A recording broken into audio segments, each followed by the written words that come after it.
Hey everyone, it's Michael Kikle. Welcome to Grab Bag number 1. Of course, this is a haul series, and I guess every week or every few weeks, whatever I amount to getting about 4 or 5 items, I'm going to go ahead and make a video to show you what I picked up. And I picked up one movie about 2 weeks ago, one that I've really wanted to see for a while.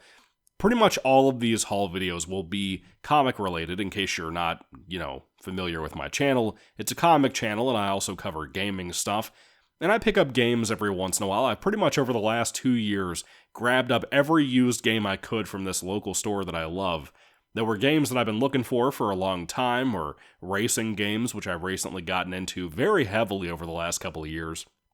And I try to collect these things up and eventually experience them, review them for the channel. I've done quite a few of those in case you haven't checked out the videos yet.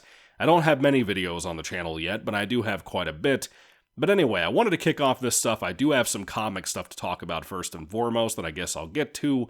But let's go ahead and talk about the first thing here. I have 3 movies, and then I have 2 games, one for PS2 and one for Xbox One, which I don't really buy many things of because Xbox One sucks nuts. Anyway, let me start off with the first film that I picked up.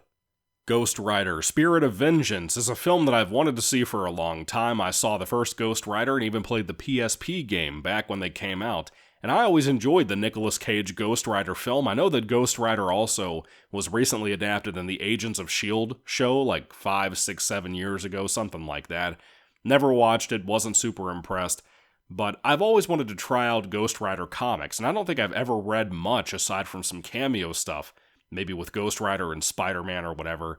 I'm not a hardcore Ghost Rider fan is what I'm trying to say, but man, he's badass looking. How could you not love the design of him and stuff? A skeleton with a flame for hair and a skull face riding a motorcycle. I've always wanted to see this movie, Spirit of Vengeance. I heard it was not good, but this film and the first one used to come on the FX channel all of the time back in the day, from Fox, I assume, 20th Century Fox. Just like the X-Men movies that I grew up with, just like the Fantastic Four films that I grew up with, and I never saw it. So I saw a Blu-ray the other day at the store about 2 weeks ago, and I went ahead and grabbed it up because I really wanted to see this. I have not watched it yet. I'm kind of saving Ghost Rider 1 and 2 to review during the summer. I don't have a ton of content planned because I have so many channels, mainly my horror movie channel that I'll be focusing on for that stuff. So I have so much content I'll be working on for other channels that this channel I'm kind of going to do like 1 or 2 videos a week. And Ghost Rider I'll probably cover in 1 week, both of the films back to back. I'm hoping that they're better than I remember, at least the first one, because like I said, I never saw this one. But yeah, I'm hoping they're good. The next 4 things I'm about to show you, whether it be the 2 games or the 2 movies, are things I picked up yesterday while I was out on a Friday. Usually I take a trip to this store, and I love the store quite a bit. This movie right here, Fantastic Four: Rise of the Silver Surfer, is one that I saw, no joke, 1 time when I was a kid. 1 time. In the theaters, I believe. I want to say. Or did we rent it? I think we rented it. Because the reviews were not good, my parents did not want to get stuck with that. But anyway, we watched it on DVD, and I remember it being a mess. And I don't think I've ever seen it since then. I think I tried to watch like the first 5 minutes or something. I bought the first 2 Fantastic Four films, again, many years ago, like 7, 8 years ago. And I watched the first one all the way through and decided immediately I didn't want to keep these, and I don't think I ever watched much more of Silver Surfer. Maybe 5 minutes or so, like I said.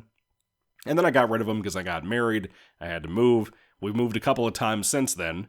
And I was at the store the other day, and I've been having this urge recently. When I saw Spirit of Vengeance on the shelf, I have been on this urge lately, listening to reviews about Spider-Man and X-Men movies, whether it be the old Geekvolution videos from 15 years ago on his Superhero Rewind series, or whether it be just other YouTubers I'm coming across that I've never seen before, talking about these like kind of late 90s, early 2000s, mid 2000s superhero films before Dark Knight, before Iron Man took off and started everything that we know right now for DC and Marvel to this day.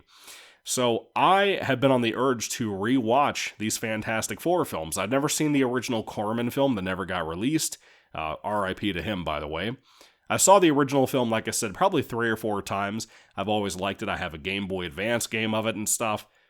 And I always thought it was kind of cool until the last time I watched it, like I said, because it was pretty bad. It did not age well. It was better when it came out. Trust me, kids. The toys were cool for it back in the day, too. But Rise of the Silver Surfer, I remember a lot of discussion about this. I remember a lot of anger and hatred towards it. I remember a lot of fans, including the guy who inspired this channel and my YouTube career on many, many, many channels over the years, blows himself up, dude, hating this movie deeply, doing a thing he did once upon a time with Captain Logan from Geekvolution, a lot of other guys that they were friends with, that was called Marvel Misfires, or Marvel Movie Misfires, something like that, where they would talk about the biggest failures of Marvel movies at the time, like Daredevil and this and so on and so on. And the jokes they made about this film was absolutely gold. I wish, if Blows Himself Up Dude ever comes across this video ever again, ever, in the future or anything, Eric, for the love of God, make your videos public so we can watch them, because I miss people mocking this movie back in the day. Films have gotten so bad now, just across the board of any genre, that people miss Rise of the Silver Surfer. So I'm curious, with my own disappointments in modern day media, what this would be like, going back and watching it. So at some point later on in the year, maybe if I cover like a lot of these franchises I want to, like the X-Men films or the Spider-Man movies, maybe I'll cover this series too. You may be surprised by some of my opinions about Fantastic Four, so maybe I'll do that, a ranking video, something. Anyway, let's move on. Shang-Chi and the Legend of the Ten Rings. I have not seen this film. This is one of the few MCU films like Black Widow, despite my love for Scarlett Johansson and that booty, that I've never seen. I don't know why, just haven't made the time for it, wasn't willing to pay $20 for a DVD, didn't go to the theaters to see it because the MCU was dead by the time this thing came out, and I hate Awkwafina. After I saw Renfield, I realized very quickly that I was going to do everything in my ability to avoid Awkwafina, but then I started talking about recently starting this comic-related channel, and I figured at some point I want to cover the MCU films. If I can find them discounted like this, I've got it for $2.99, by the way, in a Blu-ray copy, then I'll do it, but I'm not happy about it, to be honest with you. Shang-Chi and the Legend of the Ten Rings, I don't know anything about it. I know that it's like Kung Fu related, or used to be before Marvel and Disney got their hands on it. The classic comics were Kung Fu related, martial arts related, and I'm excited for that. I hope it's good. I had a friend who hated the SJWs at my job. They're not in the job, but like hated SJWs as much as I did in media. Hated the political side of what was happening to the MCU and stuff. And he was a younger guy, too. Not like a hardcore political man himself, not a hardcore conservative or anything like that. But he himself talked about how he liked this movie and thought it was pretty good. I've heard some people say it was decent that I listened to in YouTube media land. And then there are people I can't remember their opinions, like your boy Zach. I love your boy Zach. Don't remember what he said about this movie. Haven't had it spoiled for me. I know nothing about this film. And Simu Liu, or Shimu Liu, however you pronounce the main guy's name that plays Shang-Chi, he says 1 second that he's in these movies still, and in this universe still, and then the next second he says, like, there's a lot of trouble. It seems to be hinted to us from the news that he's not involved anymore. He's a very big drama queen, just like most of the MCU actors, and Hollywood in general, so I don't know. I'm kind of mixed on what I'm going to think about Shang-Chi. I will probably review this sooner than later, before I would sit through the entirety of the MCU again. If I ever review the MCU, it'll probably be in phases. Like, maybe I'll do phase 1 and phase 2, take a big-ass break, then do, like, phase 3 and phase 4 back-to-back. I don't know how I'm going to approach that one day. All I know is there's a lot of films in the MCU films nowadays that I hate, and I have a feeling this is going to be one of them, but hopefully not. Moving on to the games, though, I have PlayStation 2's Pac-Man World 3. Now, let me give you some background here.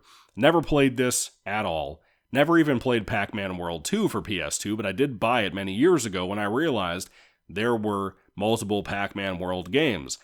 I had a game for my PS1 when I was a kid called Pac-Man World. It creeped me out, it scared me a little bit, and I loved it. It was a blast, it was fun, it was silly and cartoonish. The sound effects were great. It was one of the first times I think I've ever had a controller buzz in my hands, and it would creep you out if you got electrocuted on this kind of sci-fi spaceship level. And it was short and sweet, and I always liked it, never finished it. I want to someday and review it for the channel. But Pac-Man World was great, And I've heard 2 and 3 are good as well. I think they actually recently got a remaster. And then I found out there was like a Pac-Man World Racing game, which I recently grabbed. That was probably about a month ago, so I just left that out of this video. I probably should have included it, but this is the inclusion you'll get. Because it's a racing game, and I love racing games, and I love Pac-Man, and I love Pac-Man World on top of that. Probably my favorite Pac-Man game. I keep trying to call him Batman. I'm hoping that Pac-Man World 3 will be just as good. There is a Pac-Man, I don't know if it's a world game or not, but there was one that I saw yesterday that I almost grabbed two for like $10, because each of these were like $10 of the 2 games I picked up. It was like a party game, kind of like a Mario Party, but with Pac-Man. I'm pretty sure it was Pac-Man World something, like party. I don't know what the word was, but it was that kind of game, like a party game. You could play with a bunch of friends, and it looked kind of cool. If it's there next weekend, I might grab it. I don't know. But we'll see. Pac-Man World 3, though, I'm excited for. I hope it's good. But I will probably play these in order. I plan on playing like these and Rayman and Spyro and Crash Bandicoot in order. So we'll see what happens with that, too. And the final game here, the final thing to show you in general, is Gears 5. Why would you change the title to Gears 5 instead of Gears of War 5? This is a game that's been very controversial. I heard that it's kind of open world. I love Gears of War 1 and 2, mainly 2. That was the first one I ever played. A friend of mine traded out this Gears of War 2 and Saints Row 2. He had never played that. I had never played Gears 2. We switched them out, and we both had a great time with what we were playing. And I got Gears of War 3 when it released. Was not a fan at all. My hindsight memories of it were not positive. I played a little bit of Judgment. I think I bought Gears of War 4, and I never played that. I still have it on my Xbox One somewhere on my shelf over there, and I haven't touched it yet. But Gears 5 is one that I've heard a lot of things about. I don't like the things I have heard. I won't get into spoilers and stuff, but if it is more open world, I'm not going to be a fan of that. I don't think Gears should ever be like that. But I hope this is better than I've heard, because sometimes people blow things out of proportion. Sometimes people make a bigger deal out of something than it actually is worth making a deal out of. And I'm hoping Gears 5 is one of those. I picked it up because I found it for $10. It's the only one I've ever seen come through this store. There are certain games that I've been looking for desperately at this store, like Forza Horizon, 5. Never seen it in the store. And I heard that the 5 was pretty bad compared to the previous 4. I don't know how true that is. It may be true. It may not be true. But Gears 5 has a reputation. And like I said, I'm not a big fan of Xbox One anyway. Kind of sucks nuts. It's not good. It's not as good as PS4. PS4 had a lot of games I liked more. Xbox One could be better, but there's a lot of things with Microsoft and everything I'm not going to complain about here, but I hate them in general, is what I would say. Modern gaming in general is bad. I'm hoping Gears 5 is not a broken mess where I have to attach my console to the internet to download updates to fix this piece of shit. But we shall see. I didn't call it a piece of shit. You called it a piece of shit. Hopefully it's better. Gears 5, let's see what happens there. But anyway, that is the end of the Grab Bag number 1 video. Hopefully it'll be worth my time for all of these things, and worth your time too when I ever get a chance to cover them one day. Hopefully you'll have some recommendations down below of some of these things and what you recommend over other stuff. What did you like? What did you hate? What are your thoughts on all of these things? These movies, these games? Let me know all that down below too. One day on these grab bag videos, I forgot to mention, I'll also probably cover if I pick up manga volumes or trades or whatever, whether it be digital, physical, whatever. Just wanted to throw that out there as well. Anyway, thank you guys for watching. God bless you all. Catch you later, and goodbye.